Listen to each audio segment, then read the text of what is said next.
ପିଲାମାନେ ଆଜି କଣ ଗୁଣ୍ଡିଚା?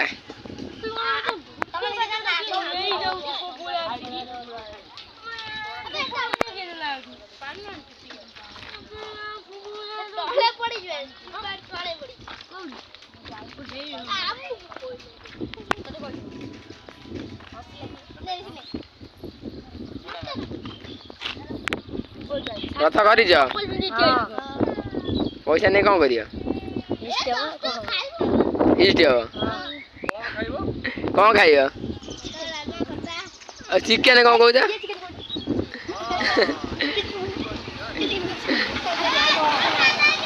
କଣ ଦିଟା ରଥ? ତମର କୋଉ ସେ କାର ରଥ ଇଏ କାର ରଥ? ଓହୋ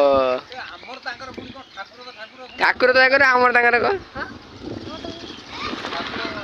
ଏଇ ରଥଟି ଭଲ ହେଇଛି ଆଉ ଟିକେ ହେଇଥାନ୍ତା ଭଲ ଆଉ।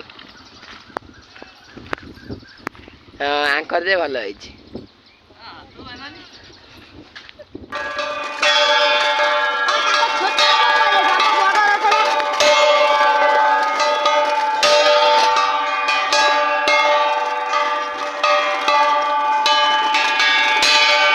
ରଥ ଏବେ ଘରକୁ ପଳେଇ ଆଇଲେଣି।